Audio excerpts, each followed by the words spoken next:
Hello, everybody. My name's Milan Starcic. Welcome to Freedom Rising, a podcast dedicated to empowering individuals on the journey to personal growth, lasting serenity, and freedom from addiction. Tune in and join the movement. Your journey to freedom starts here. We neither represent, promote, or demote any 12-step program or organization.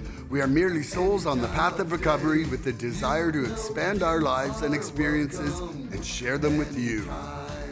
Hello, everybody. What is up?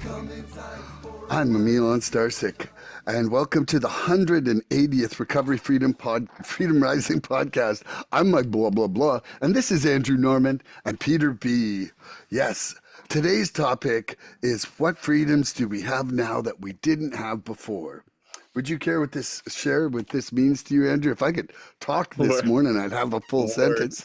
Words are tough, bro. Words are tough sometimes, man. I think we've done so many of these, man. We're getting you start spitting out 180 something. We were just doing our 100th episode, our centennial, if you will, and now we're at 185. I'm blinking and it's 185. 180. We got 20 more. If we do 20 before November 23rd, we'll hit 200. Peter, are you hearing this? Are you hearing this? I'm hearing it, man. I'm just in shock. That's why I can't even respond. And my man just hit 2 years too the other day, man. This is a special time. This is a special time, man. When one celebrates, we all celebrate, man. It's been a week of celebration for me. I love you, man. I love both of you. Peter, thanks for being back. This is good to be here. Again, you know how relieving this is for us, man. So thank you for being here and giving us some of your time. I don't know who picked this topic, but thank you. Thank you, Peter, for doing it. Thank you, Peter. I can always talk about some freedom, especially some freedoms that I have now that I didn't have, which was, everything I have now is a freedom that I was not afforded when I was in active addiction, man. And, I thought using gave me freedom, right, to not feel certain things, right? I would run from emotions, and I didn't even really understand that it was a really bad thing to do. I think as it was that slow roll in, I had bad people around me, people that were supposed to influence me, it's not their job to influence me, but, as a father figure, things like that, they're supposed to kind of influence you, or at least not put that right in front of your face as a young child, as a young person. So, it was one of those things, right? I don't regret anything, but my freedoms now, bro, that's where I'm really happy to talk about is my freedom now. I'll start with the freedom of just of choice. My man JJ, we were talking about him on the way in here. The freedom to choose, man. The ability to choose. I did not have a choice. My choice in active addiction was to use. That was my one choice, and it beat me down. Right, jails, institutions, or death. It tells me, and so I'm an addict. And so if I continue to use, that's where I'm going to be, and that's where I found myself. Without the choice to do anything. And man, it's a blessing, right? I found God, the ability to choose, the ability to look to something a little bit higher than my self-centered thinking, right? Something a little higher, on a higher plane than me and anything going on that's walking around next to me. Because the world sucks sometimes, man. Right? The world sucks. So I got to be able to choose to exit stage left if I need to, right? Block and delete, whatever I got to do, whatever the situation is, I got to roll, because I got to, staying clean must come first. I know what happens as soon as I pick up, and as soon as something hairy comes across my table in my life, as an addict, bro. Oh, look at you, look at his little, I heard his little lips, smacking.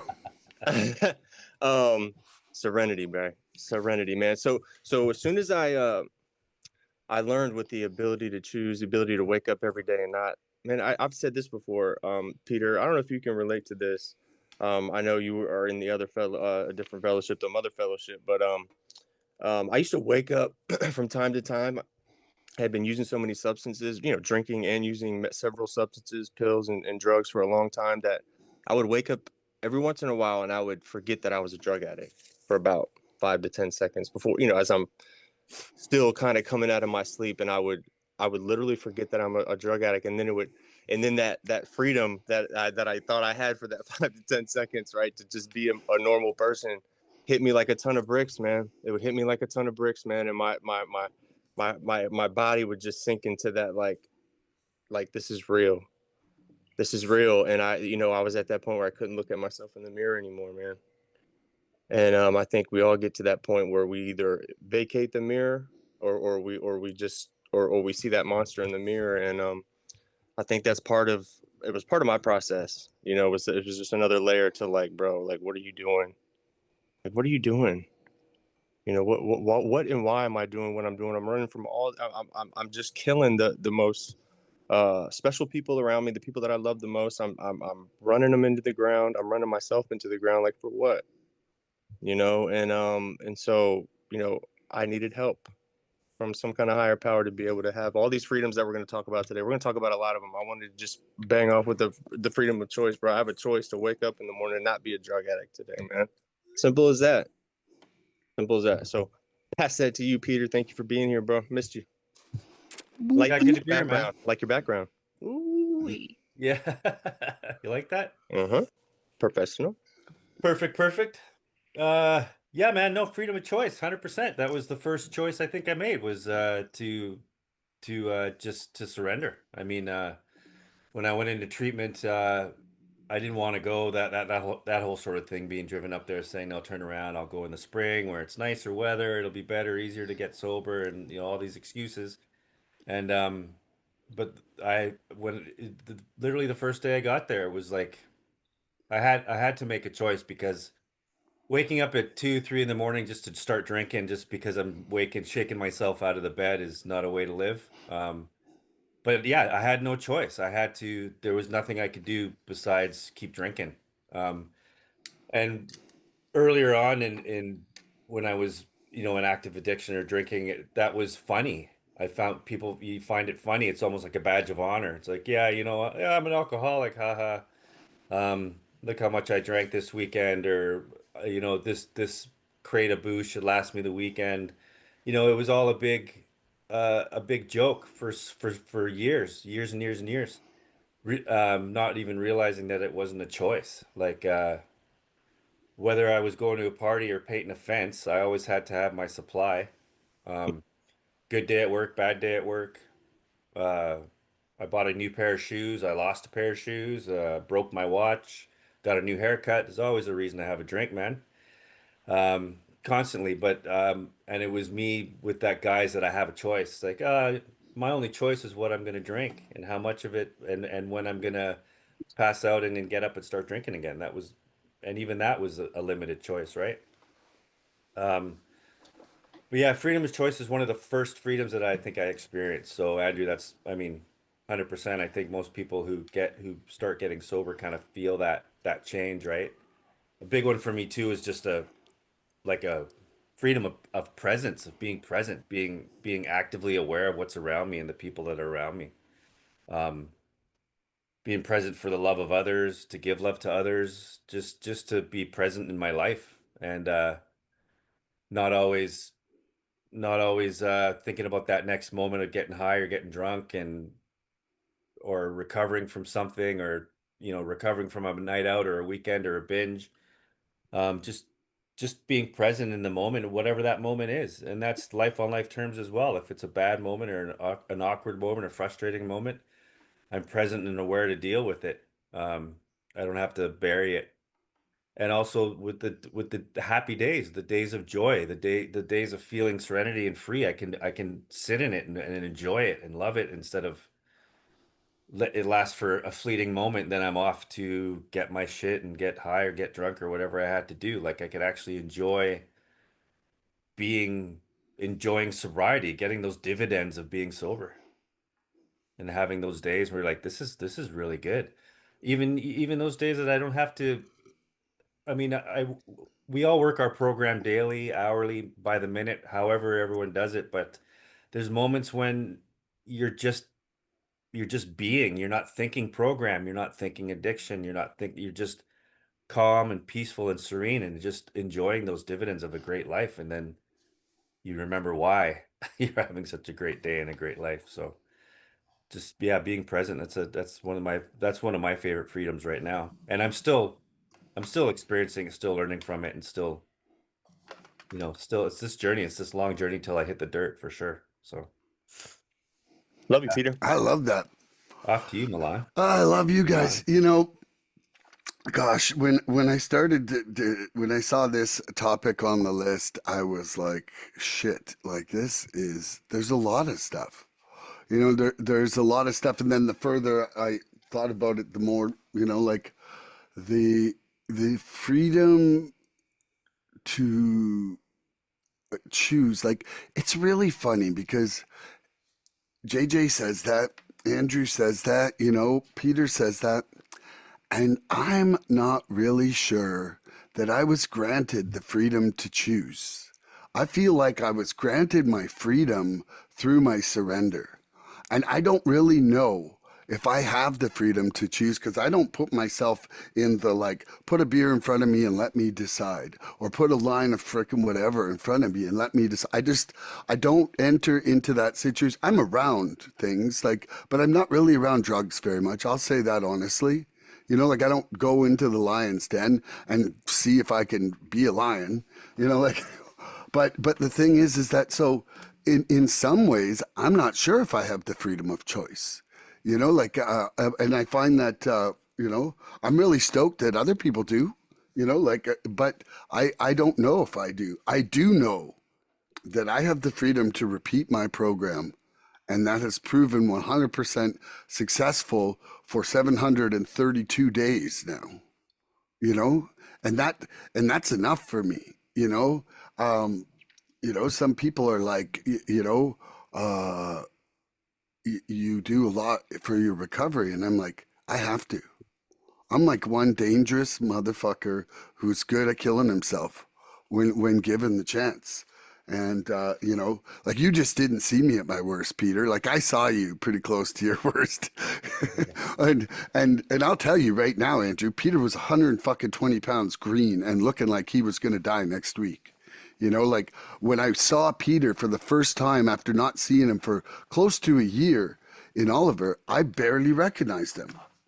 It was I literally was like, holy shit. Like, it really showed me what recovery can look like on someone. Like seriously, Peter, you look so much fucking better than when I met you. And Feel better. yeah, you have to. You have to. Like, that green, gray, yellowy kind of thing. Yeah. That's not feeling good inside. That's No, not like no, man. that's not like all the Olympic athletes I've seen look like that. Yeah. And yeah, oh, I got to do something here. There's something weird going on with this one light here, and it's like driving itself in my face here. How much clean time you got, Peter? What's your? I mean, how long have you? It's just over 600 days, like 600 and like 600 miracle fucking days. That's Yeah. amazing, Yeah, man. bro. That's Yeah, I really think dope, Peter bro. came in like 4 months after me, right, or something Yeah, like right. that. Yeah, something We like figured that. it out Dope, once. man. Yeah. And so the main thing right now for me is that doing the next right thing brings me like a peace and serenity. And that is where I feel freedom now. Like I feel freedom from the noise and the nonsense and that. And part of that is that obsessive thought about substance and that hamster wheel. And so, like my definition of freedom is different, but what I feel now is that I have I have just a different level of peace. I have a different level of of freedom inside my own thought process. I have freedom to guide myself to what I want to learn and not what I'm going to think about all day. Like it used to occupy a massive amount of my brain just to do all the thinking about addiction that I did. So anyway, I think we're going to have some really great questions here. And I think that there's a lot of different angles we can come at this. So I'm looking forward to hearing what you guys got. Hey, you know what FREE stands for? FREE. Fart Say what? Say regularly, what? everybody, everywhere. How did you know? How did you get? We didn't rehearse this beforehand. How'd you get that? No, forgiveness relieves every emotion. Whoa. Let's go. Yeah. Let's That's get it nice. started. Let's get it started. Forgiveness relieves every emotion. Forgiveness is the final form of love, man. So I'm gonna ask you, Peter. You ready? Uh-oh. I don't know, man. Give me a second. All right, breathe. Mm-hmm. What does freedom look like? Excuse me, I'm dumb. What does freedom of choice look like for you in a normal day for you, Peter? Like what does that freedom of choice look like for you? I guess the main thing I can think of right off the top of my head, the first thing that comes into my mind is my reaction to things, people, places, and things, institutions. Um, I was always on edge. I mean, in active use, I only had one way to react to anything that was uncomfortable for me or frustrating for me or just life on life's terms. It was just a hair trigger. Every reaction was anger. I didn't have um I had very little if any joy. I mean, I was just always seemed always mad. Um and when I would drink, it would just accentuate that, obviously. And if I'm not drinking, then I want to drink, so that made me mad. Like it was just a constant um anger. So in sobriety, I have a freedom to be, like I said, to be kind of be present and be in the moment and go, okay, well, if I'm upset or angry at something, what's making me upset? What's making me angry? Is it something that I need to, like a character defect that I need to look at? Is it just something that I have to accept and let go? Like I just have these choices and ability to look at a situation and address it accordingly and not just go off the handle and just be a like and all the people around me can see that. Like I think Andrew, last time we were talking too, you had said you you could tell your worth by the way people treat you now. That's kind of like I'm experiencing that through the way I react to things around me. It's how it's coming back to me, whether it's people or events or just the universe around me, how things are coming back to me. I think it's because when I have a situation that's in front of me, I have that ability or freedom to address it in a productive, beneficial way to me and other people and me and other things around me. Like it's just not this one-off gunshot, constantly a bullet in the chamber and just firing off at anything. Like it's, I yeah, we all get angry, we all get frustrated. It's unreasonable to go through life and not experience anger or be frustrated at something, but it's just how I approach it and how I handle it now that I don't know if it's a freedom or if it's just the way I'm growing now, just the way I'm going to be now. I don't know if I'm actually before in early sobriety, it was like I had a little book of spiritual principles. I'm like, okay, here's an instance that I used to react like this. Now, how am I going to react now? Like I'm learning how to do it. Whereas now it seems like almost second nature. Something will happen, Natural. I'll react, and then I sit back and go, holy shit, man. I just reacted completely different how I've ever reacted to this shit before in my life, like that I can even remember. And I got to chalk that up to what we're doing right now, the fellowship. I mean, it's mind numbing, man. It's like a high on its own self. Like, holy shit, I would have like put my fist through the wall and smashed my shit inside my car because this happened and this happened. No, it's just it doesn't it's that's not the case. Like and I don't know if that's a freedom or a growth or an evolution or whatever you want to call it, but that's what it looks like for me now is like moments in my day where I'm like, holy fuck, I can't believe I just responded like that. Like I would have, that's not, who is this guy? Right? This is, and one of the things, Milan, I had mentioned too, is the identity. Our identity now after alcohol or drugs. Like, who are we? Sort of like the deep question, who am I? Sort of thing. Like, this is what I'm learning about myself now. I'm becoming this new day by Well, I day. felt like there was 3 separate podcasts that you put. So I picked the Almost, yeah. I last. didn't know. You keep throwing these like pick a topic at me, and I'm just Yeah. like, ah, how Yeah. about Yeah. tell me? I know, but I'm like, I thought that was a list of 3. So I picked this one. But Probably I it didn't was. realize that they were all stitched together because we didn't have a phone call conversation about it. I'm a But topic quilt, my man. A topic quilt. whoa, the coat of many colors. Look, well, you kind of hit on, Peter, and I guess I'll touch on this more later, but we did a podcast on the law of reciprocity. We put out in the world what we want back in return, right? Yeah. And we start seeing that in real time, man. It's a beautiful beautiful, beautiful thing that we start being able to like live by, you know? All right, Milan, you ready? Yeah. What does that ever so important freedom of choice look like on a normal day for you, man? Oof. Well, it's me getting up. It's me choosing to run my program. It's me choosing to do gratitudes. It's me choosing to communicate to some people and with some people right away who we kind of do a little recovery thing every morning. It's me choosing to do my readings, and then it's me choosing to direct myself into my two-way prayer where, like I'm choosing what I want answers for in my life.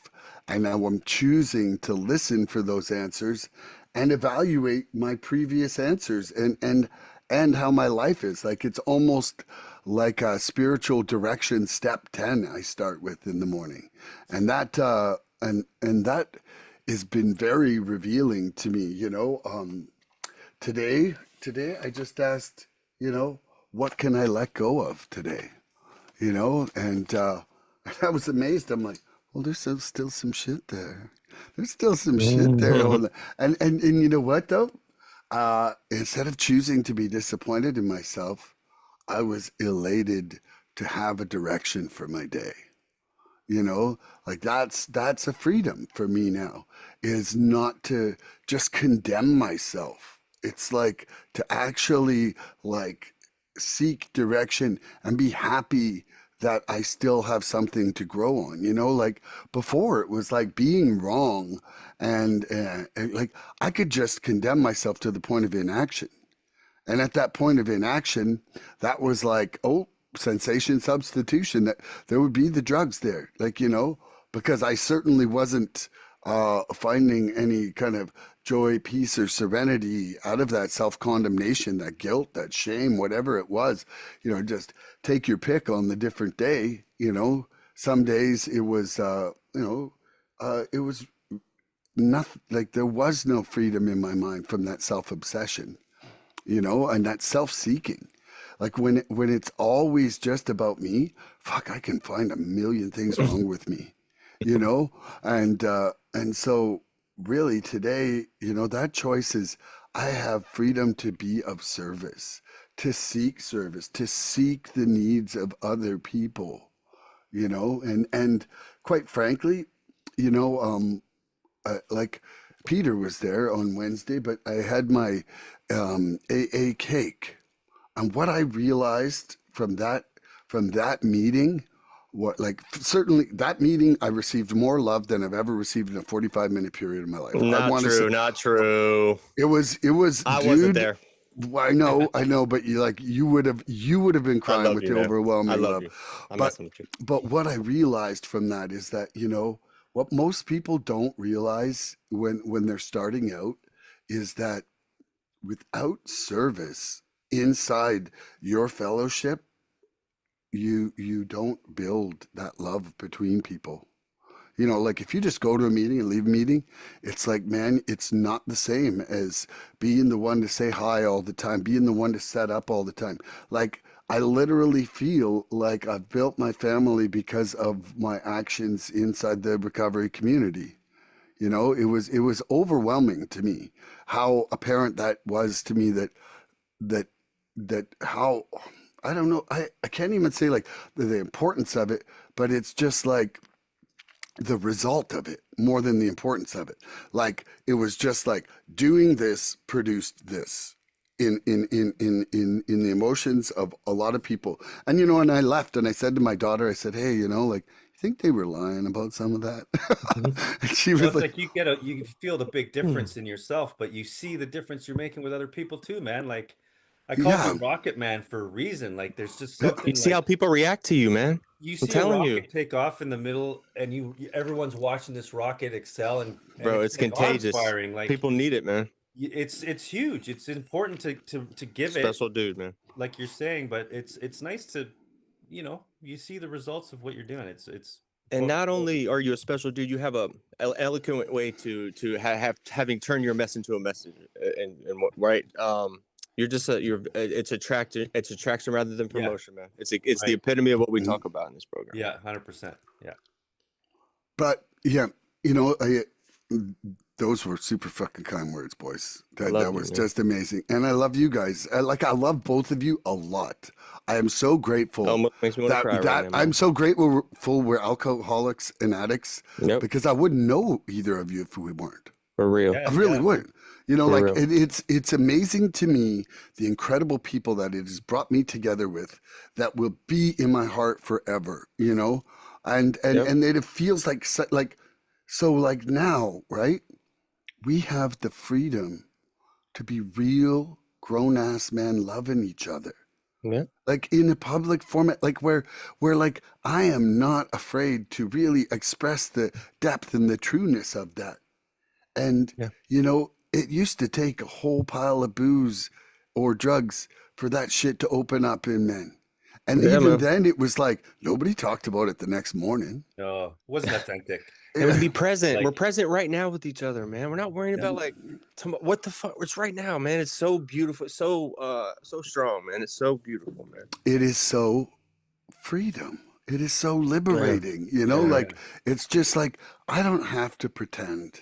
And I'll tell you, one of the things I'm proud of the most, Peter, I know Andrew a bit better than you, a lot better actually at this point, but Sure. Andrew and I have had our differences, and every single time within a day, we have a conversation discussing our like where we're coming from, how we're feeling, and set boundaries, and how we need to either change or communicate differently with each other. Like I'm telling you, man, like him and I have run the 600-meter hurdle and fucking made it over every one. And if that was 3 years ago, a year before my addiction, it would have been like, fuck you and right off. Like it just wouldn't have been the same. And now it's like now I know that there's enough pureness and love in his heart that it's like, it's worth it to me. And it's worth it to me not to have a negative thing with anybody. But I'll tell you this, though, is that one of the things I have now is the freedom not to be around toxic people who don't want to heal. Amen. Like, I have 100% that. Block and delete, bro. Yeah. Yeah. That's my thing, man. I think I went on way too long there, but that's unusual for me. So, bro, real quick to piggyback on what you said, I as you were saying that, there was about 4 or 5 times, whether you came to me or I came to you, where it was like, motherfucker, what the fuck?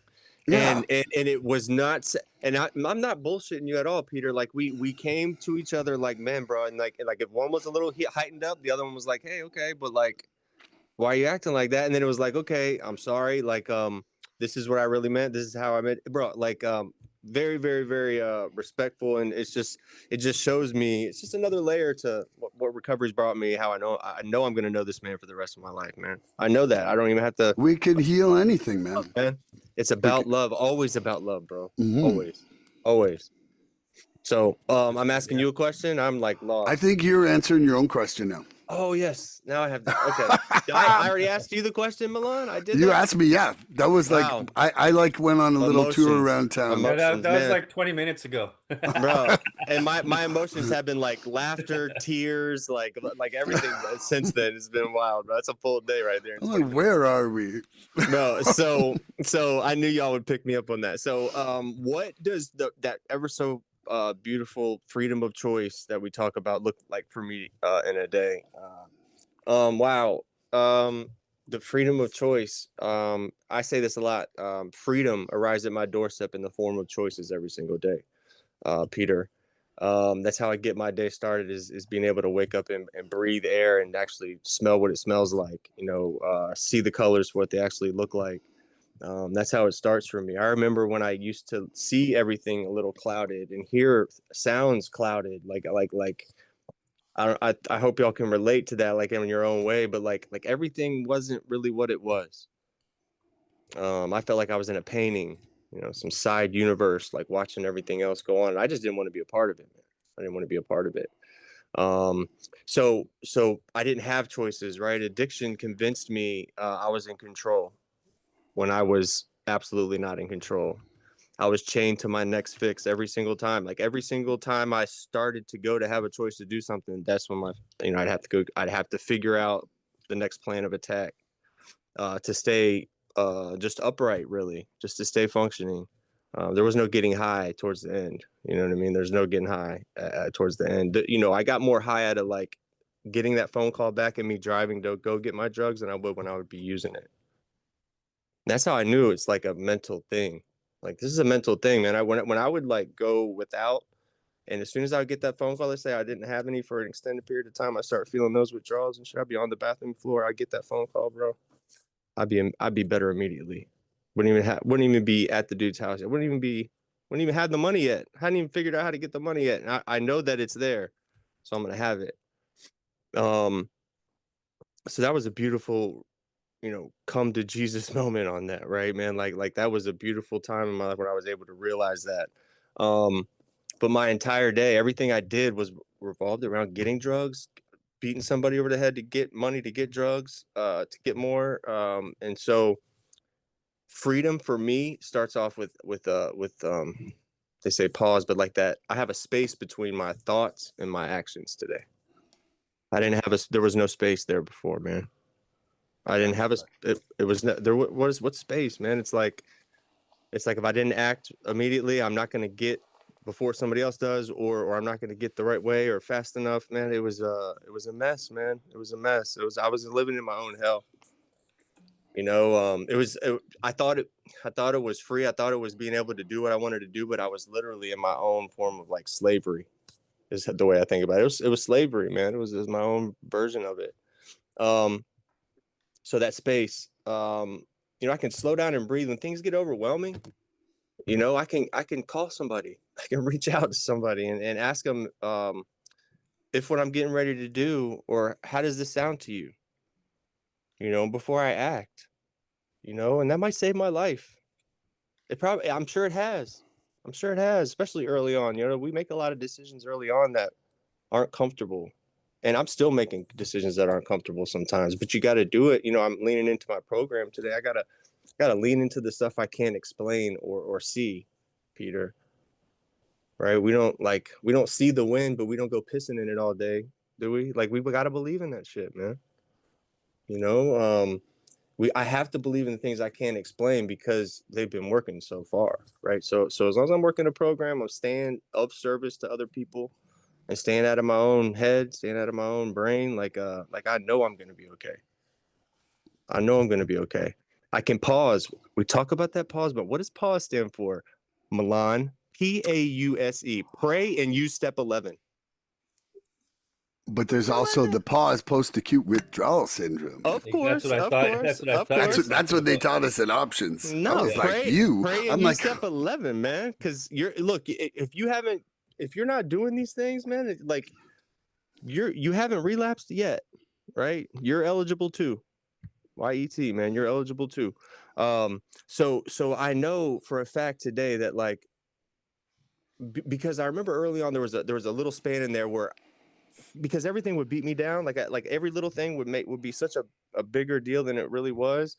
But there was a turning point when I would have those normal daily problems, and my mind could overcome those things. Like my brain was slowly catching up with the fact that like, hey, bro, you can fix this. You can do that without having to go use, and that's a better option than all that running around you were doing, all that in between appointments and on company time, man. Like the that teeter totter of like I have to use was got more realistic for me. And yeah, it stayed tough. It's not like it just went all the way to the other side, but that takes work. But that was kind of where freedom really started rolling up for me on a daily basis. You know what I mean? I would wake up and want to eat something. That was overwhelming to me before, right? Like I would overwhelm myself out of even eating in the morning because by the time I'd make it, I wouldn't be hungry anymore, man. I got other shit going on. So, yeah, that's my answer, man. That was a great answers, boys. So I'll pass that to Peter to ask. Peter, you got a question for me? Questions, yeah. I had a couple. Love you guys. I love you guys tons.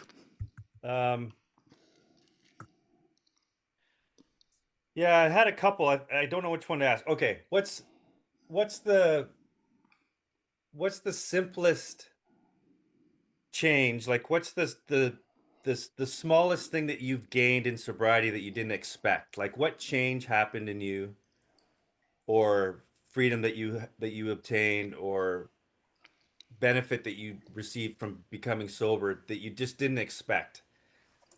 So I want to say that it's the peace and the serenity. I had zero of that inside me. I was just like a constant more machine that was barely sleeping, that was at the end of my nerve functions, at the end of my body functioning, and I didn't have any desire to have any silence, because that silence would have just been flooded with more anxiety, shame, or guilt. Right? Like that was if there was space, not good thoughts were rolling in back in the day. And I remember that, that feeling of surrender right at the very start, man. And it was like the first little speck of peace in my life. Speck of space, even, is what I call it. And, uh, and first of all, I didn't think I would like that. Second of all, I didn't think I would love that. Third, I didn't think that I would discover that that's where my emotional sobriety all comes from. Like it was a massive thing for me when, like, I don't know what I discovered back in February. I know I'm kind of dumb, but the serenity prayer says, grant me the serenity to accept the things I cannot change. And for a while, I thought if I got acceptance, I would feel serenity. I actually had it backwards, and I didn't realize that I needed to create the state of serenity in me, and then I would be able to handle anything and have acceptance.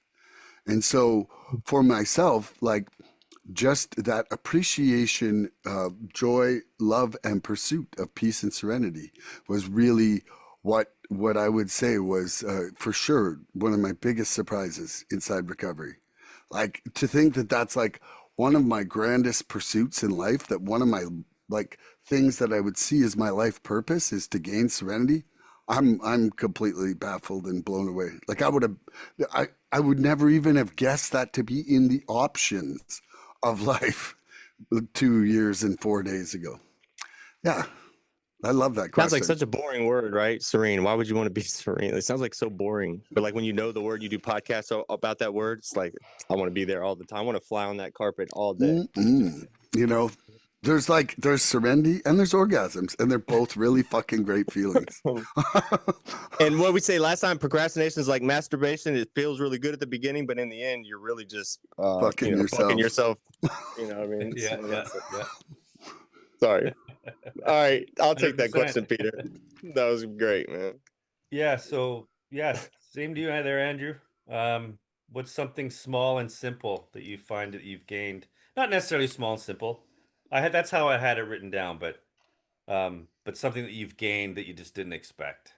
I know what you meant. I kind of thought, the smallest but most beneficial thing that maybe I've gained that Yeah, I yeah, didn't that's perfect. Yeah, thanks. know. Let's say it that way. Yeah, man, absolutely. So, wow, because when you said that, a lot of things opened up, but it kind of goes back on my last couple answers, man.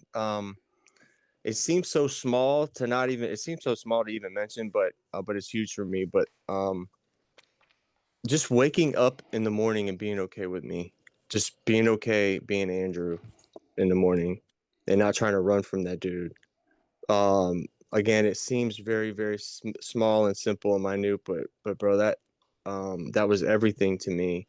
To be able to wake up and know what side of the bed I was on, and to actually care what side of the bed I was on, and not being hot, cold sweats, hot sweats. Get in the shower, get out of the shower, like like I'm hot, but then I'm cold, and I'm putting on my suit, my shirt and tie for the day, and then I'm hot again, and then I'm cold. Like, bro, that is a miserable, miserable way to live, man. That was every single day.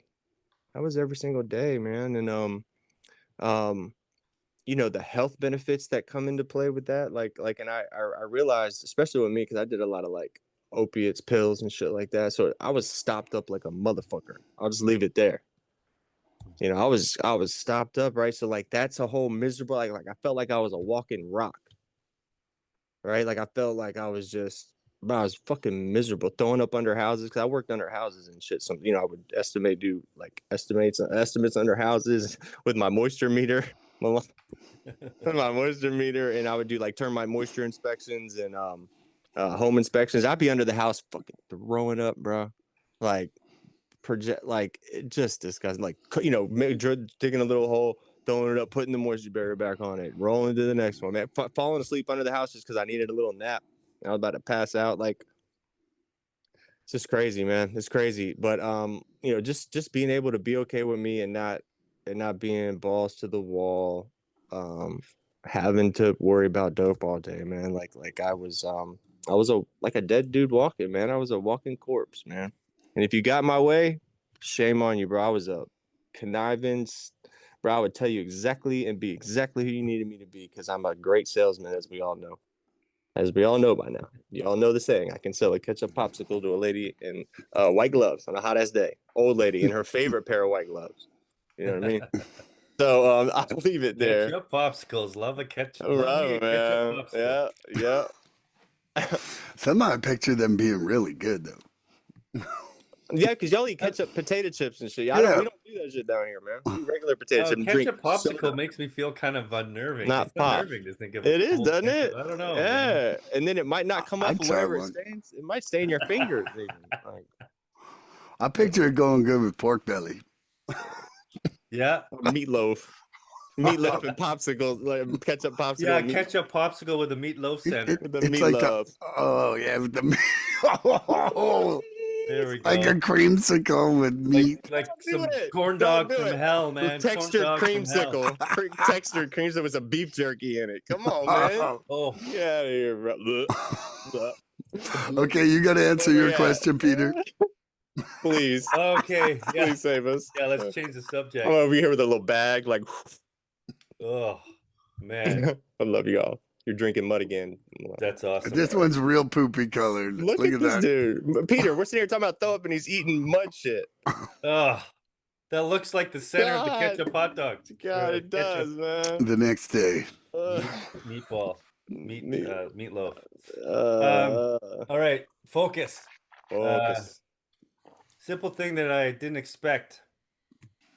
I'd have to say just my waking up, very similar to what Andrew was saying. I would probably also say that the resistance that I always resisted thinking I can't stop drinking because what's my life going to be? It's going to be boring. It's going to suck. But waking up and realizing that that's not the truth. That's not the case at all. Like giving up on the resistance or not having that resistance to sobriety, not that resistance to stopping doing drugs and alcohol and living a life sober. I mean, how many times did we wake up or did I wake up saying, I got to stop. I got to stop. I got to stop. Mm-hmm. Day in and day out saying this has to end. I can't, like Andrew's saying, throwing up on the way to work and trying to numb the pain and stop the shakes and just give me something, whatever it is, just to get through the day. Just that whole, I mean, it just kind of falls into what you guys are saying too, but just being serene and calm and not having to worry about that. But I really thought going in, becoming sober would mean me having to resist it every day. Like because of the program and the fellowship and the people around me, I have the tools to be able to get through my days and not constantly be telling myself I can't drink. Like I know I can't. That's just I've accepted that. That's fine. I've surrendered to it. But it's not like a constant thought on my brain. That resistance to sobriety isn't on my brain all the time. Instead, it's who am I, my new identity, trying to live life a sober way, making good decisions or reacting in a healthy way. Those things are all stuff that I'm working on a day-to-day basis. But that resistance to being sober is like I don't have that. I want to second that, dude. Like I never thought that would go away. I never thought. Yeah, it's like I'm waiting for the shoe to drop. That worthiness I was talking about before. Mm. Why me? Why do I get to experience this? And buddy down the street just is constantly in flux of drinking, so puking, repeat, drinking, get sick, hungover, repeat. Like, what made me just go, hey, you know what? I don't even care that I wake up today and I don't go, oh, I can't drink. God, I can't drink. I don't even think about that. It's, well, what am I going to do today to do with my sobriety? What am I going to do that's It's a more like choice. hallelujah, Yeah, I can hallelujah. go to a meet. Oh, I got my meeting tonight. That's cool. I'm gonna go to work for a little bit. Oh, I got the podcast tomorrow morning. That's cool. I don't think like, oh, but I can't drink. I can't drink. That thought, that nagging sort of, Or gotta conceal it. Gotta have somebody smell my breath or yeah, whatever. yeah, that whole fucking game of, Mm. like, well, I gotta make sure I just drink vodka before I go We'll to drink work. gin. We'll drink gin this Like, time because it might pass off as some peppermint or something. yeah, it's just I that remember that. whole shit, that whole ball of shit. Like, I uh, I had a few people say that, they find even today, some people with some sobriety have said they find being sober kind of boring. And I don't know if it's boring. I don't consider myself bored because I'm trying to experience new things in being sober. All this time that I have is just it's a blessing to have all this time to try to figure out other shit that I want to do with my life and not have to go through this whole game of being an alcoholic, because being an alcoholic is hard, man. It's hard to being an addict. I can imagine, like I've said before, I've done drugs a lot in my life with the alcohol, but the alcohol always won out. I would do a drug for a while, and then I'd stop that, but the alcohol was a consistent. It's a hard, shitty life. Have something control your life every freaking day. So for me to have that removed and not wake up in the morning and thinking that's the first thing I got to do, or wake up in the middle of the night just to do that on a constant basis, like that's not in my life, that's a surprise to me. Like, for this alcoholic, 100%, that's one thing I did not expect. I expected, and again, guys, I gotta stress, this is just today. I'm trying not to make it sound like I'm complacent and that this is no problem for me to do this, because I know that fucking old Peter's right behind me just waiting for me to slip. But I mean, I'm surprised that feeling of helplessness and hopelessness to get away from alcohol is not with me right now. It blows my mind. That's my biggest surprise, I have to say. That serenity and peace with not having that shit every day. Like, every day that I woke up was what I was doing that day. Groundhog Day, man. For sure, that was it. Yeah. That's incredible. I It's beautiful, man. I agree. You know what? I wasn't even thinking about that, but that's how far removed that is from me now. It's like I just don't think about that ever. And that's a pretty incredible thing right there. Okay, I got a question for you, Andrew. Mm-hmm. Okay, we gain freedom to feel emotions without being consumed by them. How do you practice emotional freedom when life feels overwhelming? Yeah, that's a great question. A couple of things you kind of hit on, Peter, made me think of something. When people say they're bored in this program, they're just still in a point where they're trying to complicate their way out, man. That's just their disease trying to like nuzzle them out. Just a way to complicate their way out, man. And I just tell them keep coming back, and it works if you work it, man, because this thing does, right? And look, recovery is tough. Like getting off drugs and alcohol is fucking so hard. It's probably the Yeah. hardest thing we'll ever have to do, right? Yeah. But so is staying addicted Cigarettes. to drugs. Cigarettes were harder than drugs, man. You missed my punchline. So is staying addicted to drugs, bro. Yeah. Right? Like think about that. Like, yeah, recovery is tough. But so is staying addicted to drinking Yeah. and using, man. That's shit. Like, if you want to go side by side, I mean, let's go. Let's do that. Choose your heart. Choose your heart. Choose your heart, bro. You want to go down? You want to go this hard way and be completely assed out and wrecked at the end of the day on this side, or do you want to be working towards some good goals and some spiritual principles, some step work? And Like, living. you tell me, man. And living. And once you get to a certain place, you have some buoyancy, man. You're not like gasping for air. So, beautiful answer. What was the last part of the question? How do you practice emotional freedom when life feels overwhelming?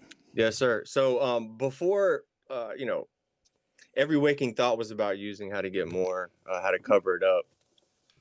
Now I have a free mind to think about what I want to do, which always kind of comes back to like service, my family, you guys, my dreams, my thoughts, my dream. I actually have dreams. I have attainable goals today.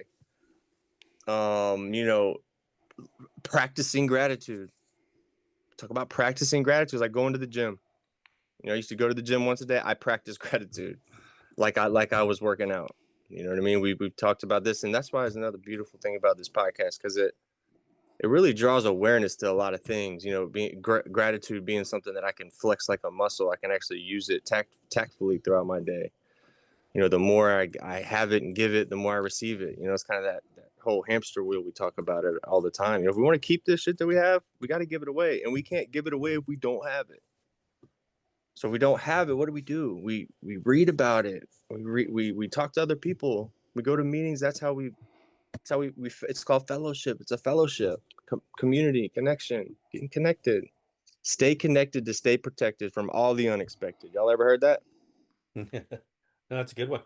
Yeah, it's just I had an old timer used to say that like in all of his shares. And there's a wrench to fit every nut. That's what he would always say. And he said that's the two things he said, man. I love that dude so much, man. I love that guy. Preston. Love that guy. So yeah, no, now my mind is free to think about those things, man. I have a day in active addiction didn't involve anybody else except the dough man and maybe my boss if I had to, or whatever, the client, whatever I was doing. Now, bro, like, bro, I'm touching people. I'm getting service and being of service to people all over the world, man. Just because it's what I'm doing, because I know it's what I have to continue to do. Because it's been working for like 41 months as of today. Ooh, bro, that's awesome, man. Bro, that's just like it's a beautiful thing, man. 41 months of free of not using substances or drink. I don't have to go to the pharmacy for anything, man. Maybe a dog toy and some chapstick, but I don't have to anymore, man. It's just really, really cool. So there's a honesty here that comes into freedom, right? Like being able to be an honest person, just at the core. Because my core and my disease, man, was oh God, I was so dishonest and so deceitful. I didn't even know who I was. I didn't have an identity. It was just kind of like a day-to-day hold on for dear life, try to show up and not kill yourself, kill anybody else at the start, and let's try to end it that same way. And try to stay alive in between, not hurt anybody. But it's pretty effed up, man, when I think about the things that I did. So being able to, I thought this was a get off drug program, and I thought that there was like you could graduate at some point. I thought there was like a certain point, you get 100 days, get triple digit days, man. We're done. I'm done with the addiction thing. I'm done. Addiction. I finished. I completed it. Where's my certificate? No, man. But this is a commitment, that we make to ourselves and to our families, to our communities. To be better in all aspects of our life, man. If you sign up for this thing, if you really sign up for this thing and these programs, these 12-step fellowships that we attend, all three of us here, man, like, you can have whatever you want. You can be whatever you want. It doesn't matter how old you are. It doesn't matter how young you are. It doesn't matter what color you are, what lack of color you are, how loud you are, how fat you are, how skinny you are, how tall you are, man. Like the fatter, the skinnier, the crazier you are, the more we need you. Like that, like just that much more we need you. And you laugh because it's true, Milan. It's true because we're bro. Addicts come in all shapes, sizes, and forms, and bro, there's nothing better in the world when you never felt appreciated or loved, and you sit in a meeting full of people that tell you that, and then you hear like somebody that tells your story. There's nothing like it, man. There's nothing like it. That's what they say. Like, the therapeutic value, bro, is unparalleled. But I could have the most prestigious doctor in front of me right now and would not be getting the medicine I'm getting out of you two right now. It Yeah. doesn't work. It doesn't work, man. Whoever the main doctor in the world is, number one paid doctor, can't fuck with what we're doing right here. Can't mess with it. Can't even touch what we're doing right here. Doesn't work. Love you guys, man. I'm done. And Peter, Love you too, man. regain the freedom to feel emotions without being consumed by them. How do you practice emotional freedom when life feels overwhelming? Yeah. Well, to be completely honest, which I I've heard that's supposed to work, being honest. So I'm gonna try it here, see how it goes. I don't know if I'm still learning that, man. Like I'm still I sometimes I feel like I'm still emotionally stunted a little bit. Um I react my whole go-to is trying to make jokes of shit and I try to be funny.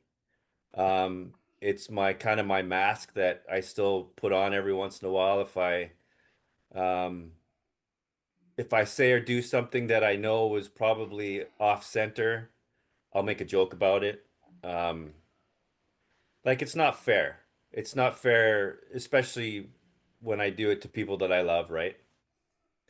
But in saying that, I try not to let the one emotion like define me. Like I try to really look back away and look at the situation that I'm in. And if I do react in a way that I feel that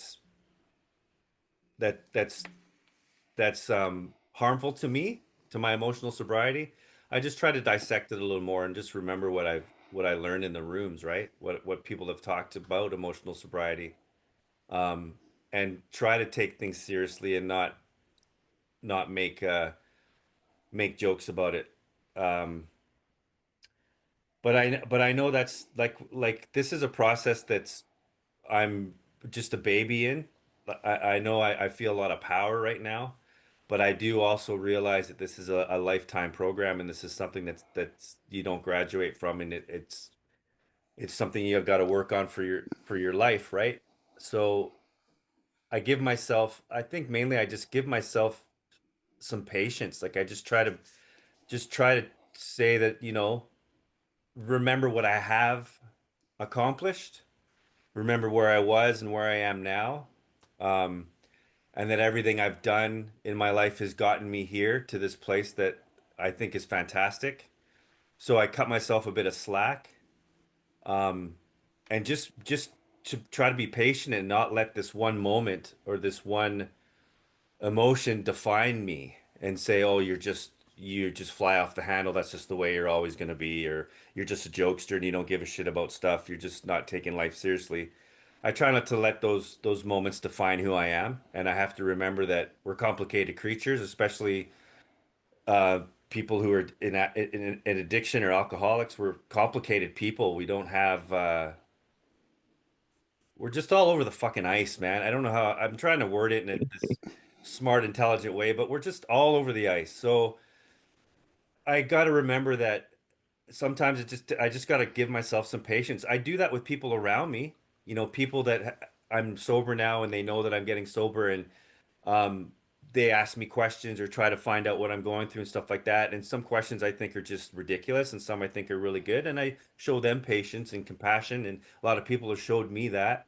So why can't I just do that for myself? So keeping emotional sobriety is still with even with step 2 and 3. That's a thing that's I still haven't wholeheartedly accepted, but the door's open a crack.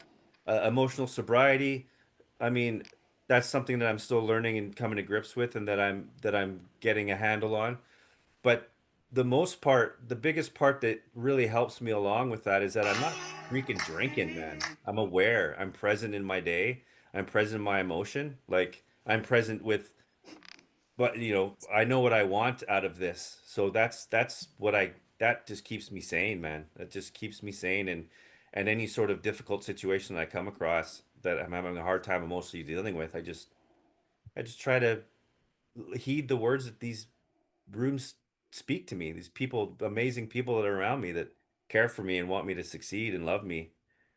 Man, you got to listen. I listen. I just try to listen to as much as I can in meetings. And I used to share a lot. I still like sharing, but lately I've been a lot of stuff that we're talking about is stuff that, I need to listen. I just need to listen a lot. And it's moments like this and the meetings that I keep going to that help me with all that sort of stuff. So it's a growing process, boys, for sure.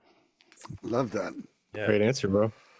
We gain the freedom to feel emotions without being consumed by them. How do I practice emotional freedom when life feels overwhelming?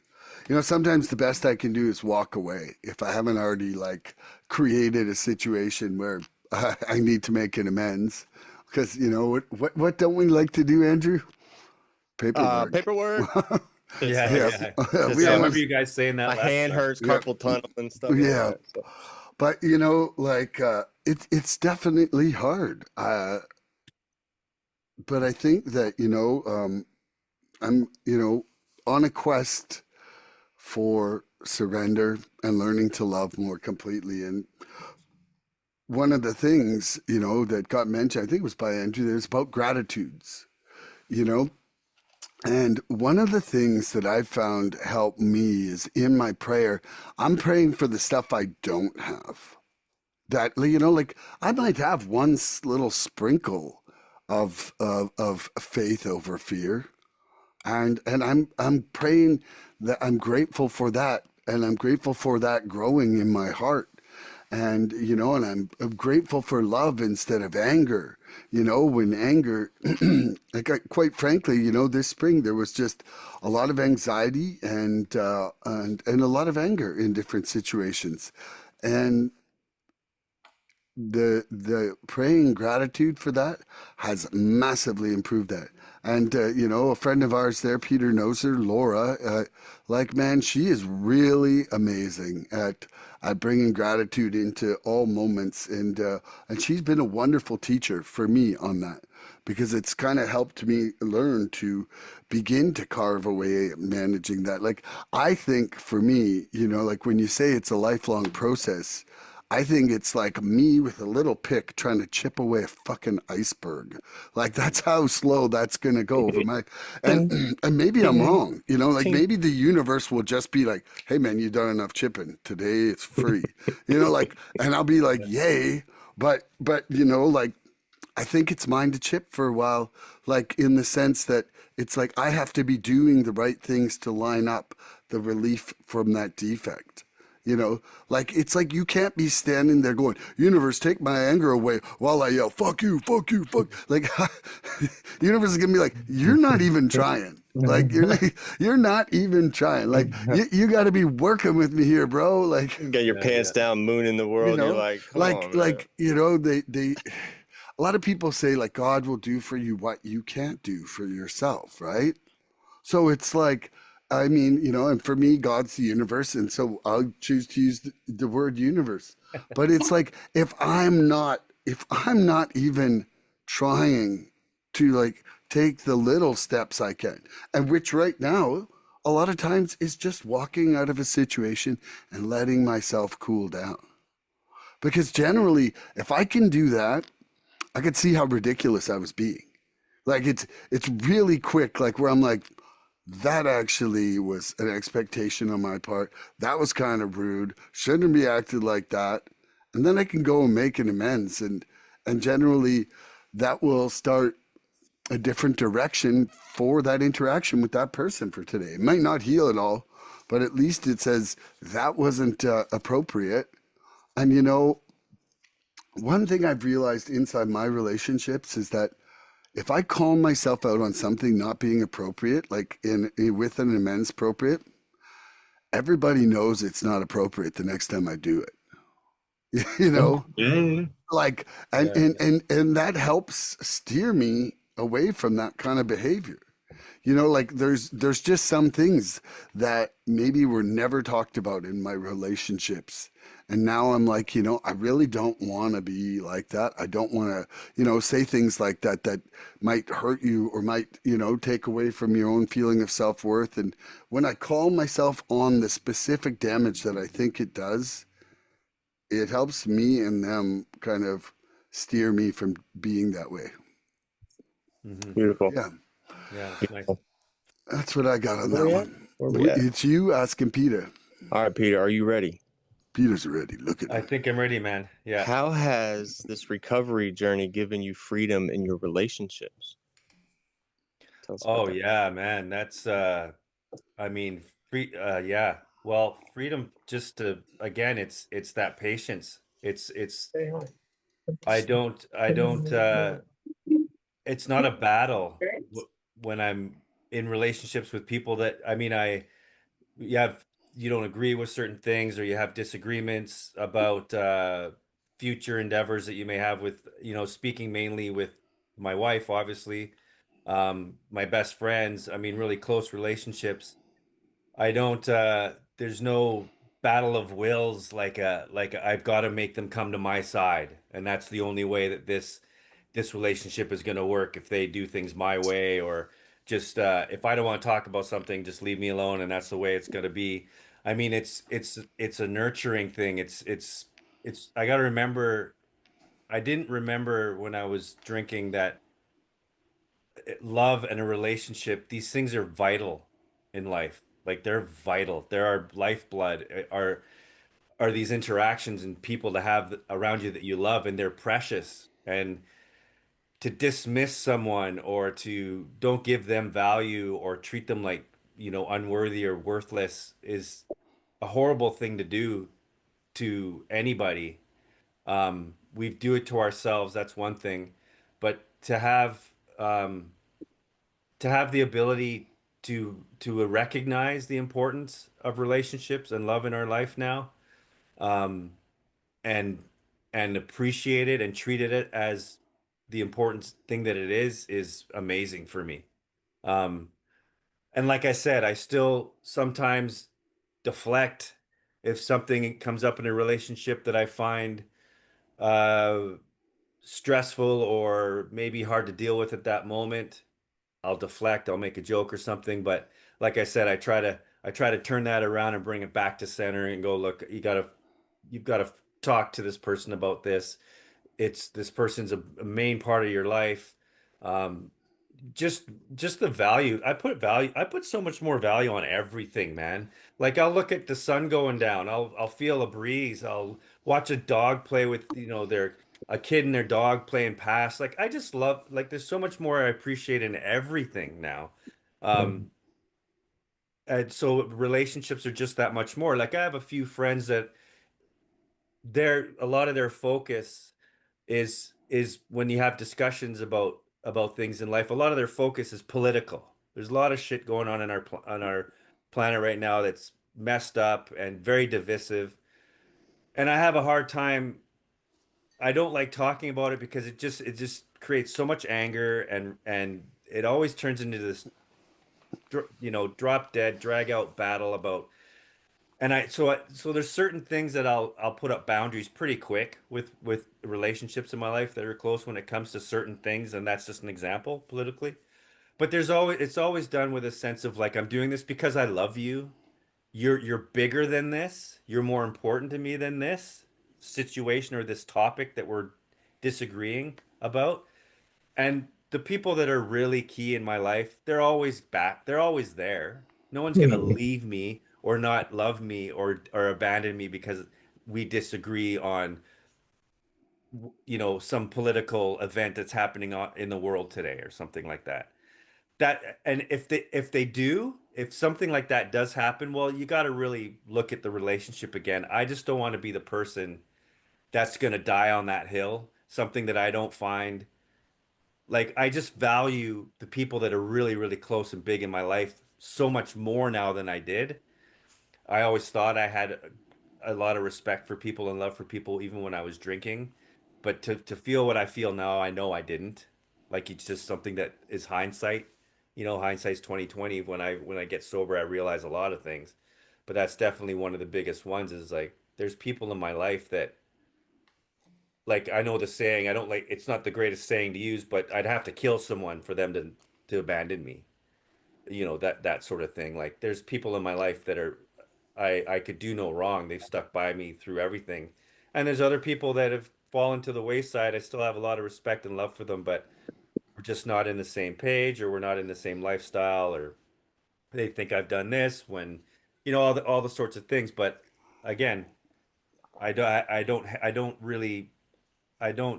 find that I get as impatient and dismissive as I used to, for sure, with relationships. I mean, I we need to have love, give love. It's so key. It's so key. Sober or in addiction, just as human beings, man, we need that. Animals, I mean, animals need that. Like every living things need that. People talk to plants and they go and hug trees or whatever, you know what I mean? Like any living thing needs nurturing and care to grow, man. So, and we're Love is so everything. different. What's that? Love is He's- everything. Yeah. 100%, man. Yeah. I love that. That was And beautiful, love man. versus acceptance, what you guys were talking about, they're interchangeable, Check. man. No. No. No, we won't get in there. Okay. No. We're gonna save that for another podcast. It can't. Yeah, okay. Fair enough. Hey, it's We got to whatever put on you our think, Viking man. outfits for that. I thought I was just- thought I was playing the center Yep. guy by saying no. Oh that. yeah, No. no. The war has I been won. actually, yeah, I love you both. The war has been won, and I love you both. And So, I accept both of you. hell yeah, you're on both of our sides, man. You're a common denominator here. We love you. All right, so Milan, how has recovery given you the freedom in your relationships today? What does that look like? Ooh.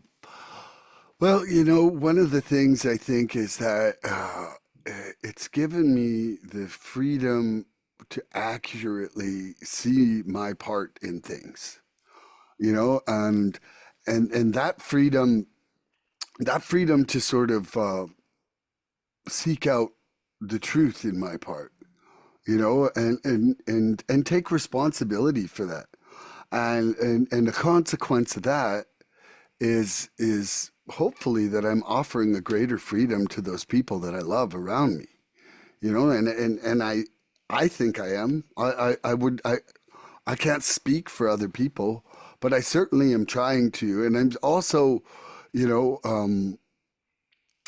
trying to give, like, I really realized inside my step work, and I've said this a bunch of times, but that my lack of tolerance and lack of acceptance of other people, I really now see the far reaching ramifications of the negative effects of that, of people over time, perpetually kind of making somebody wrong through my expectations really can just leave them with the feeling of being wrong, feeling of low self-worth. Not like, maybe that they have bad ideas, whatever it is, like it's damaging. And this was a big part of that conversation I had with JJ yesterday. He was talking about his ex-wife, and I was talking about an argument I had had with Michelle yesterday morning. And it's like, you're not accepting the perfection of how the universe is, like you're really not surrendering to how life is when you are living in a state of like not getting what you want from someone. Like, and a good friend of mine, Joseph, last night, he's like, man, he's like, if there's too much of that, he's like, you got to question whether you're with the right person. Right? Like, because it's like, you're not going to change 500 things in somebody else. Right? And if you're trying to, there's a good chance there's probably some conflict going on in that relationship. And so, the freedom really, so acceptance, acceptance and love instead of acceptance versus love. Love does contain A acceptance, compliment. but acceptance bears enough definition to be a word on its own, even if it is part of love, because like most people don't necessarily instantly associate love with acceptance, even if they should, even if it is a massive part of love, you know. But acceptance, really, like acceptance is being okay with how things are right now. And that also means being okay with who people are, how they are, you know, and that's right now. You know, it's not like, oh, I'll be okay when you, that's not acceptance, you know, Mm. or I will be okay if you, or I'll be okay because you know, like you should just need to be okay. You know, that's for me, that's why I got that freaking tattoo right here on my arm. And the next one coming is love on this arm. So when Yes, it someone wants is. some love Yes, and it is. acceptance, I'm going to be there. Ooh, I'm going come to give it on. up to them. And Yeah. I think that's my answer for that one. I love Without you guys. records of wrong, man. Without records Yeah, of wrong. that's right. I love you, man. I love I you. love Look, you too. spiritual principles are never in conflict, Milan. Yep. So bring them. Bring them Bring on all them. the time, all the time, all the time. So my answer to how has recovery given me freedom in my relationships today? That is my answer, right? Mm-hmm. We're Yeah. having so much fun. I have no idea where we're at any time. That's fine. I love that. That's like a good podcast when I have no clue where we're at ever. That's living presently, man. Perfect, man. I Like you're love you guys. totally not future or past, man. Yeah, Nope. yeah. Nope. Right Nope. Love it, man. I love you guys. Do either one of y'all read the Bible? No. I read one page every day. The First I read it for Corinthians 5 years. 13. I was in Catholic school. I had to study it I for 5 actually years, so read I the read it. entire Bible in grade 3. Do you know what Bible stands for? No. Basic instructions before leaving Earth. Whoa. Yeah, I just figured well, I'd drop that shit on y'all. I don't know. It's just we'll have to fucking. disagree on that one, my I'm friend. a weirdo. Look, I can't look. It was one that I in my passing that I had. I just figured I'd throw that one at you. It's not that I even believe that that's the case. I've never read it. Never read it? No. It's just by saying that I picked up along my travels, man. I figured I'd throw that at you guys, man. I love y'all, man. Anyways, so yeah. I haven't heard that acronym though. That's good. I'm crazy. You'll figure that out, Peter. That's why Milan loves me so much. He's magical and I'm crazy. So how has recovery given me freedom in my relationships? Well, when I think about that, I can take that just to like personal relationships or romantic relationships, but it works in all my relationships. Friends, family, coworkers, strangers. I mean, it affects everything. It affects how I approach everybody. I didn't know what it meant to be in a free relationship because everything I was doing was based on lies, cheating, stealing, whatever it was. I didn't have relationships. I had transactions. Simple as that. I didn't have relationships. They were all transactions. There was always some kind of transaction on one side or the other in all my relationships, except for like my mother, you know what I mean? And things like that, my really close people. But, I was doing that on purpose, or my disease was doing that. My disease was had the wheel, had the wheel. That's why when I come in here, I know my disease knows more about the step work than I do. It knows more about the literature than I do. That's why I read it so much, because it damn near wrote it, right? I got to stay on top of it, Peter. I got to stay, on the forefront. I got to stay on top of this thing. So with that being said, I use people for what I could get out of them. I don't do that anymore. I give because I know I was given this, and I didn't. All the things I'm given out now were given to me freely by my predecessors who prayed me in here. So my way to do that is to give back and be of service to the fellowship. Give my message out there. Get my message if I'm asked. I go to a lot of meetings, Peter. It's hard to use drugs in a meeting, and it's real easy to be of service and to assert yourself, or at least be of service to yourself in a meeting by not using drugs. You're of service to yourself if you're just sitting in a meeting. You don't do anything but not use. You did the next right thing, and you're doing of service to yourself. I can assure you of that. And don't think you're not being of service to that group either, because they need people to listen to them as well. So you are being of service to that group, even if you're just sitting there listening. You know what I mean? I would suggest that you try to get involved a little bit at some point when you're comfortable, but just go there and listen if that's all you can do. He chairs meetings. Oh, I He chair my own group. he reconfigures the orientation of meetings. Okay. I try to throw wrenches into the work every day, brother. No, I love going to meetings. Yeah. I can see it, man. I mean, I can definitely tell, like, we get along. You're one of us. You're definitely one of Peter's a us, cosmic disruptor. He bro. was like, whoa, you should have seen him on Monday. Whoa. My home group is NA meeting makers. Meeting makers make it, man. You know, we make a lot of meetings. We travel like packs of wolves all around to meetings and just That's awesome. stay current where everybody's at. So, I know without meetings, sorry to interject, no, but I you're know good. You're without good, man. meetings, I'd be dead in the water, man. Me Like too. I need the meetings, I need the fellowship, Me too. like I need the people around me 100%. Like I'm on board with what you're saying. Yeah. Yeah, for Yep. sure, man. Yep. And what that has taught me too is, you know, these meetings have showed me and given me the freedom to show up differently today. You know, and that's a beautiful thing, man. I don't have to wear a mask anymore. I don't have to pretend I'm like Joe Blow because Joe Blow is the man on this stroll. You know what I mean? And more importantly, like, I can love without any strings attached, man. I can love you because I love you, man.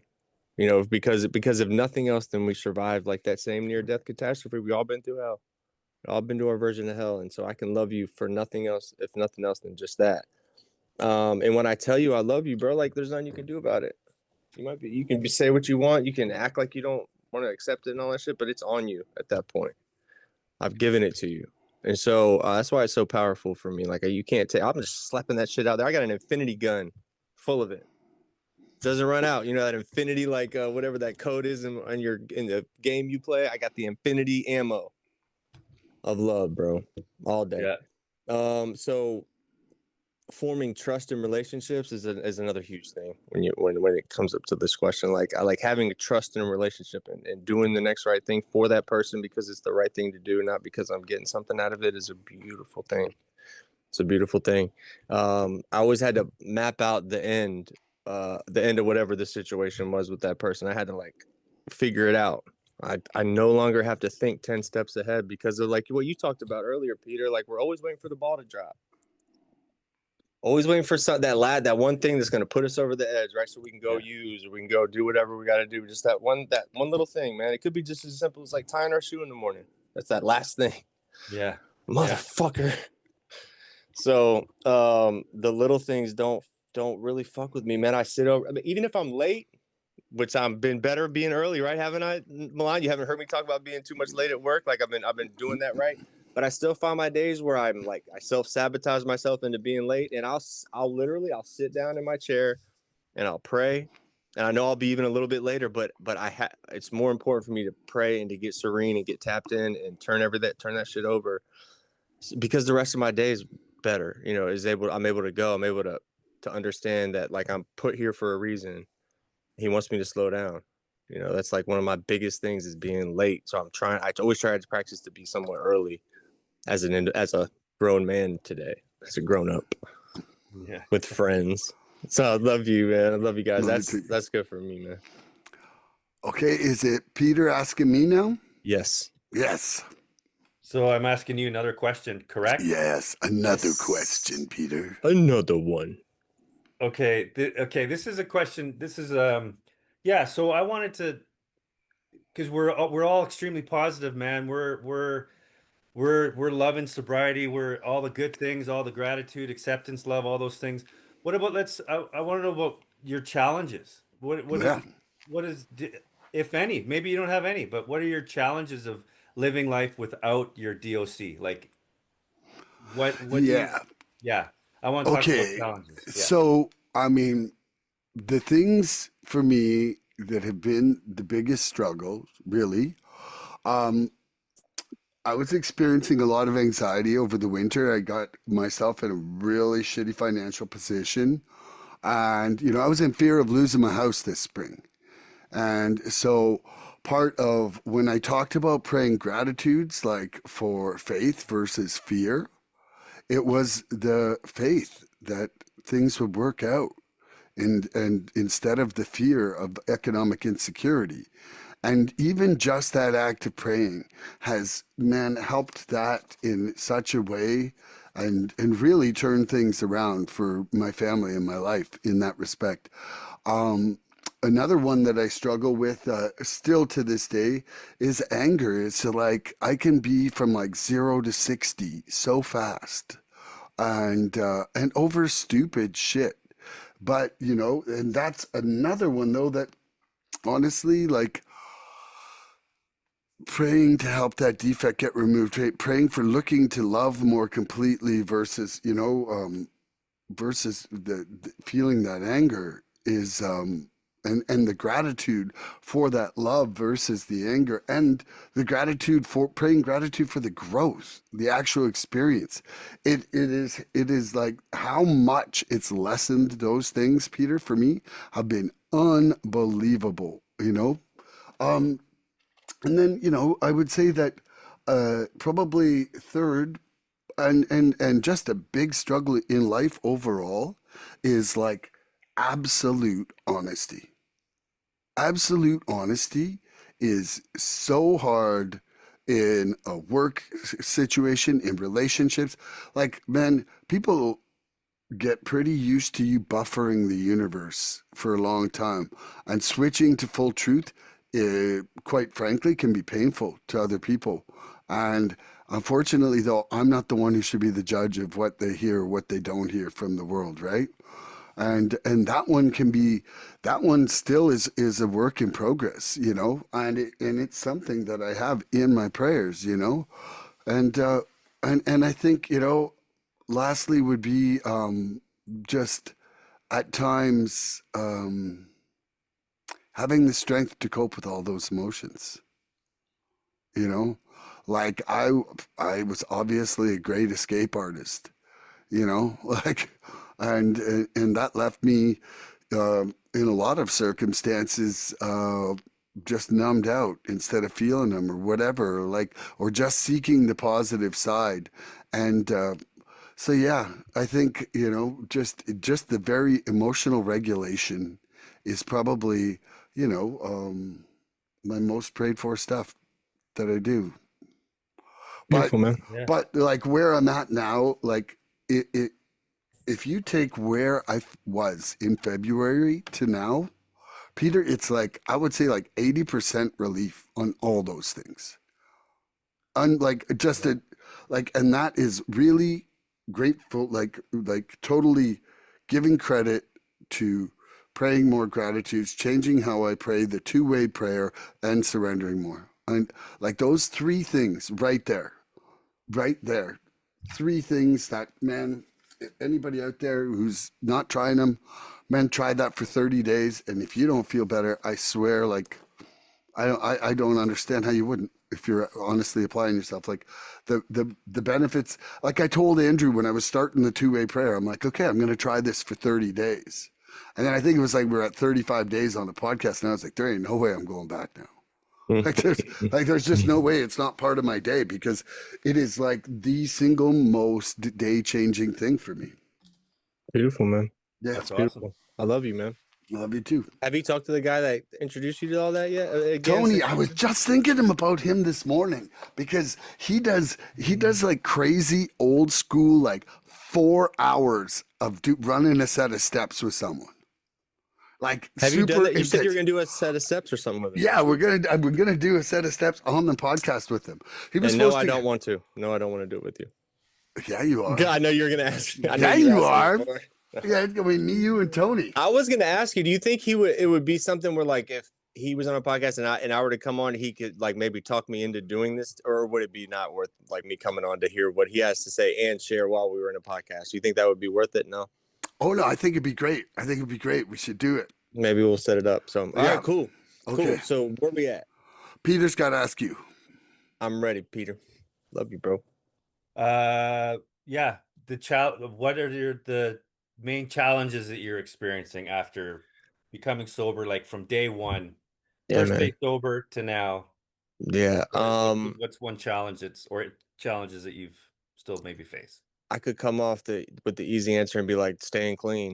It was tough, right? But when I really break this question down, the first thing is like learning to sit with my feelings, you know, and not act on them. You know, just sit on my hands. You know, I was taught real early on that like the best thing to do when shit gets really, really hairy and tough, man, is to just sit on that shit, man. Mhm. You know, if you even if you have to literally like sit your hand like sit on your hands as like a way to like symbolize doing that and just sit on your hands for an hour, like do it. And it's helped me out because there's been a really couple of tough times where it's like I'm not gonna reach out to anybody right now. Where I gotta sit in this shit, you know.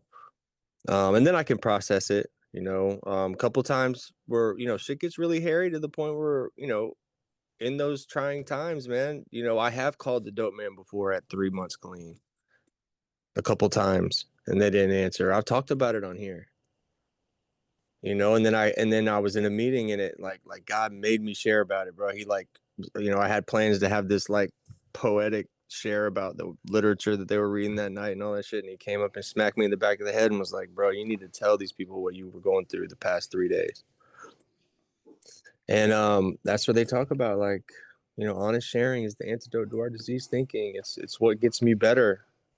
And I didn't know what that meant. And I didn't know why y'all were saying, like, early on, my first few weeks in this program and hearing y'all stories, like I would hear people, bro, I've heard some wild shit. This dude that was like addicted to Mexican beheading videos, and the dude would like do cocaine and run home and like get on the dark web and watch the new Mexican beheading videos. Like he would get like notifications all day, and he'd be all like hyped up to go watch these videos all night. And I'm like, why are these people telling us this shit? Yeah. Like, what is he? First off, what the hell is he talking about? B, I feel terrible now. I feel terrible, right? Like I'm like I want to cry. I don't even know why. And this dude is like wanting to come give me his number, and I don't want that dude's number. You know what I mean? I don't want that guy's number. I do not want that dude's number. I'm gonna keep him close. I'm gonna say thank you, but I don't want that guy's number. But like, y'all laugh, but that's kind of like in a microcosm. Like that's where I was at with it. I didn't know why y'all kept telling me like that y'all couldn't sleep and that you just got like your boyfriend punched you in the face. Like I didn't want to hear all these stories. I didn't understand where it was until I did. Till those times happen where you like want to get up there and wax poetic and you can't not tear up and the emotions take over you, man. If you get clean and you really want to work up, if you are working an honest program, like that shit will happen. They say, as a result of working these steps, you're going to have that spiritual awakening. Like somehow, whatever that is to you, however you quantify as the that. result of these steps, not a result, as the result. Right. That's what I meant. And so, so it's not like, hey, maybe if you work these steps, you might have something cool happen. No, man, it's guaranteed. If you work these steps honestly, that Money back. you're going to get it. Yeah, bro, money back. And look, I always say this: if you like, the streets aren't going anywhere. You know what I mean? Like if like, come on here and give it a shot, because if you want to go back, I promise you, the guy's gonna still have some dope when you go back out. Your there. misery's refundable at the door. It's refundable at the door, but remember this: like once you get a little bit of recovery in there, bro, you're making your own self-made hell at that point. Because a head full of recovery and then a belly full of dope or drink. No, man. I heard like Worst Scotty combination. Ann, man. He's like it ruined it for him. Yeah. He's like, bro, it just ruined it. We are a group of people that will ruin your high, bro. We will Yeah. going back out, bro. And it sucks, man. We are a bunch of little assholes when it comes to that shit, bro. like we are a bunch of rigid dicks. So, yeah, man. I love this topic, man. This has been a great day, man. I've 2 hours has flown by like nothing. I don't even know we just started. It feels like. So I love you guys. I love you too, Peter. You gonna answer Peter's question? I don't like Peter's question. Hey, me neither. Yeah, I mean, I just want to say ditto and move on to the next, but no, rigorously honest. Yeah, a lot of parallels there for sure. I think my biggest one, I think, is just facing shit head on, like not being able to numb anything. Um, and also reacting different, not just being a jokester about stuff, like just facing, like, because I feel everything now, like just like I enjoy everything that's around me, relationships and the earth and the universe around me is so much more real and fulfilling. I mean, my emotions and I just feel everything. So sometimes it's a little daunting to face it without having something in my system, man. Like, um, everything from rebuilding relationships, that have that I think have been ruined in the past, and they may say to me, "Hey, man, no, it wasn't that bad. It wasn't that bad." And in my head, I'm like, "Yeah, obviously you have no idea what I was going through." But that's just chalking it up to I just feel more now. Like I think back stuff I did or said, and they may have forgot about it, or maybe they just brushed it off as like, "Oh, he's high or he's drunk or whatever." But I think back to those and it's re-stinging me, man. Like I thought about it and then as I think about it more, it's like it really like I start to really feel it. So that's definitely one of my that would be one of mine for sure. Being like also like it also within that too is letting stuff go. I know that there's a saying that I don't particularly like, but I also get it, like that I like it's let go and let God. And I know I the whole faith thing is a discussion that I have with people daily, with myself daily. I am not I can't ignore the something greater than us. I can't ignore it, nor do I want to ignore it. But being patient, being able to let things go, because my mind just won't shut the fuck up, man. Like it's trying to sleep or wake up at 2 in the morning and thinking about anything. And I keep telling myself, dude, just let it go. Just think about something else. Like don't go on your phone or don't go to some other addiction. Just be there, sit in it as a sober man. Like just sit in it and just let it go. Think about it a little bit, but I mean, that's probably the biggest one. I mean, there's little things too that I feel like on the like sometimes I'll feel not necessarily lonely, but on the outskirts of certain situations, because alcohol's everywhere. Um, I work in restaurants and there's people out there, the normies that are out there, people who can just drink like a Aliens. gentleman or whatever. Like they'll never understand what I went through, but I can't hold anything against them either. So I mean, that's something that I think about, but that's pretty minor compared to the facing life head on. Just feeling the pain, feeling discomfort, feeling like questions that need to be answered that can't be answered right this moment until I get to a meeting or until I talk to someone who gets what I'm going through and can answer questions that I may have. Um, I mean, I meeting last night, I went to a men's group. We had a great discussion about faith and about um, spiritual awakenings and principles and all that sort of thing. And I felt a million times better leaving the meeting. And it was just something that I thought was minor, but it was obviously not minor because I was emotional when I was sharing about it. It was a bigger deal than I gave it credit for. Um, because I think I kept pushing stuff down because I didn't want to face it head on. But now I can. Like now I have my challenges that come in front of me. I can give my nuts a tug, as they say, and get in there, Ooh. get your hands dirty, and be rigorously honest. Like that's one challenge that I used to have that I really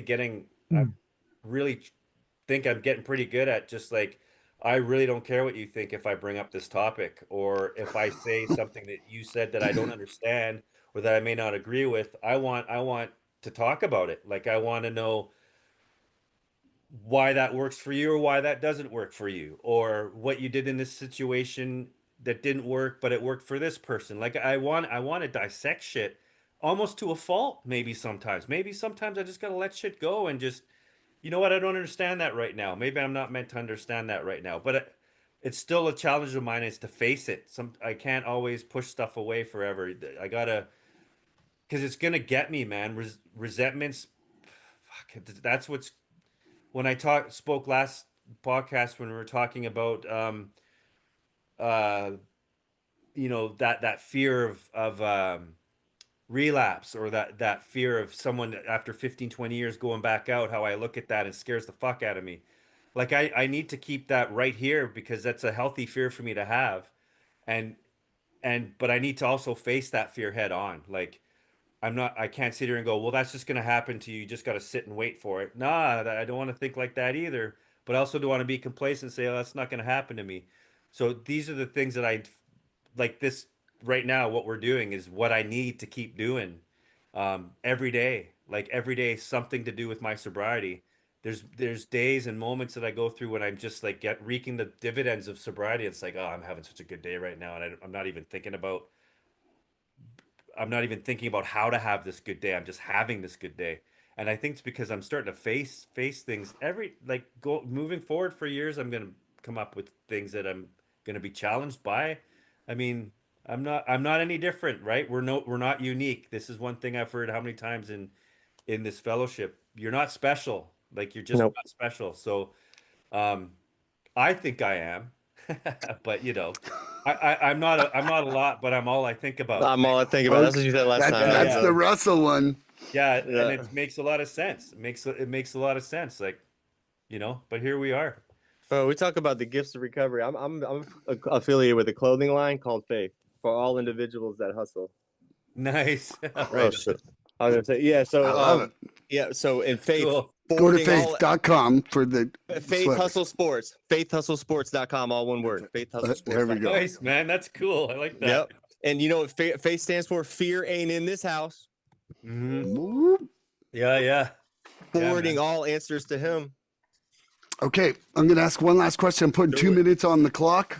And so, Yes. Andrew, recovery Yes. frees us from isolation, allowing us to belong in community and fellowship. How has fellowship given you freedom you couldn't find alone? Well, I can't do this thing alone. My own best thinking got me here. So when I saw a bunch of groups of people as I started attending meetings. Happy, man. Y'all were happy. Y'all had smiles on your faces, and you were engaging in community. And y'all seemed like y'all loved each other, man. Y'all like there was this common like love and respect and for each other's struggles and the hugs and stuff like that. And it was just a common bond. That unity that I felt in my first meeting. The appreciation that I felt when I came the next day and they called me by my name. Showed me how to act. Gave me a new way to act and a new way that it gave me some kind of baseline, right? Like I wasn't out here in the wild west of the world, almost like I just got transplanted to like New York City and I'm supposed to go find a meeting and be a home group member. I felt so alone. I felt like there was nobody else that was going to show me how to do this. My father was kind of pointing me in the wrong direction. I ran this thing into the ground all the meanwhile thinking I'm like the smartest dude on the planet. Yeah, that's right, Micha, Mancha, Chancho. Chancho. Again, full circle. I'm an addict, and I'm so grateful to be an addict today because why? Because now that I know I'm being treated for this thing, and I'm in recovery, I'm in active recovery now, and I don't use drugs anymore. I'm absolutely 100% in a better position than if I even had the fucking disease to begin with, Peter. Think Yeah, about that, man. All of us are better people because we're off what we're doing. We're in recovery from our disease, knowing what our disease is and knowing how to tackle it, having a game plan and a set of steps and people around us that are worth more than doctors and lawyers to us, man. Oh, yeah. We're not paying $1 to be in this room. Yeah. How much we pay to get in this party? It's a membership fee owed annually.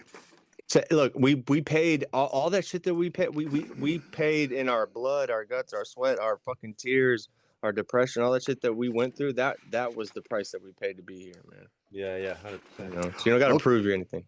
Peter, recovery frees us from isolation, allowing us to belong in community and fellowship.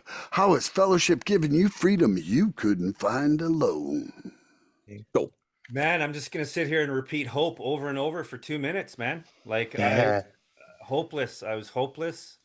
You can't get blood from a rock. You can't get hope from just sitting alone in a room either. Like, um, as soon as I was in a fellowship and I found a home group and I found AA, I found, surrounding me, be with the winners, find a winner. I mean, I felt like a loser, so what's the opposite of a loser, right? It was just giving me hope, and and also realizing that the only way to realize that I'm no different, I'm not alone. How do I know that unless I go around other people, right? How like it's so obvious to me now.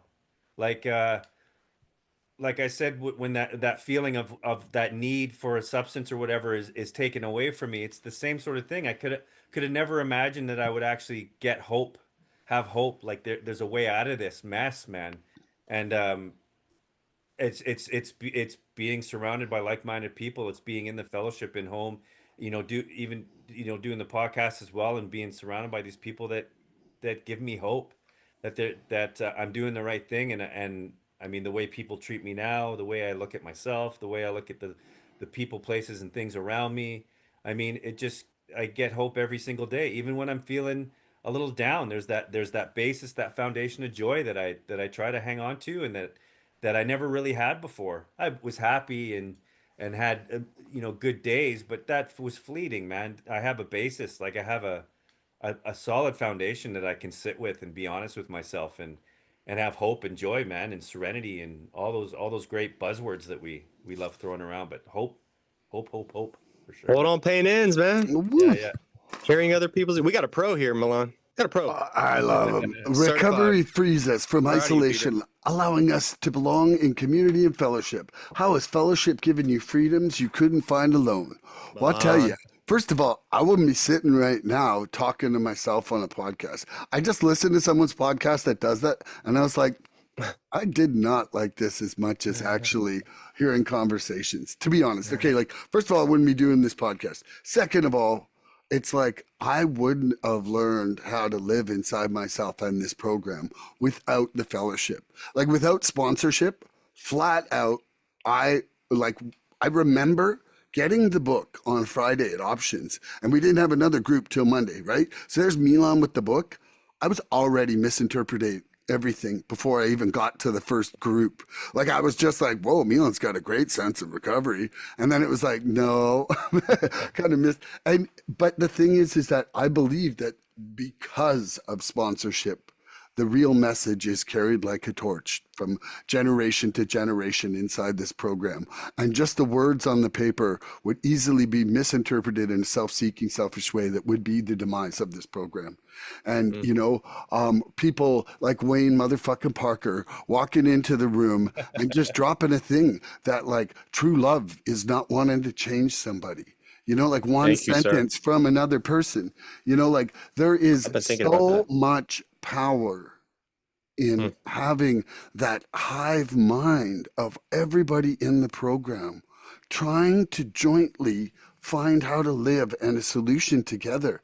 Like, I hear so much wisdom that I wouldn't have been able to think of because my brain always thinks like Milan's brain. Like, it's like all these perspectives, but I can take your idea and flower a new idea from it through my filter. Like, that's the beauty of this, is that combined, like, we are, the sum is greater than the parts, and that's all I got to say on Love that. it, man. I'm Love really it. glad everybody was here today. Andrew, any final words? Peter, any final words? Hey, real quick, if you fail at first, that's only your first attempt in learning. FAIL. Fail. Boom. Got to hold on to the end. Effort never dies. END. Effort never Boom. dies, man. Love you, Peter, Boom. No, man, I just got nothing to say, but this is awesome. I just love doing these podcasts are fantastic. It's just another way for me to keep doing what I'm doing, man. I'm totally, again, selfishly speaking, but this is helping me. I love being sober. I just love being sober, and whatever acronym, whatever buzzword, and people tell me to do in the words in the rooms that I go to, I'm gonna do. Like, that's just the proof. Like you said, the proof is here. It's right in front of me, man. So Yeah, it's man. every meeting I go to, it's right in front of me. I'm proud of you, Peter Can't deny and it. Milan. I love you guys. And guess Program. what? Everybody. People relying on God, relaying a message. Program. Let's go. Tune in next episode for more recovery fun. Love you, man. Bye-bye, everybody. I love you. Peter. Please help us help others. If you'd like what you've seen here today, please subscribe and share this podcast and help us get to 100 followers. We're looking for interaction with our audience. So please email recoveryfreedomrising@gmail.com or contact Milan South Okanagan Starcic on Facebook with questions, topic suggestions, or just comments. We'd love to hear from you.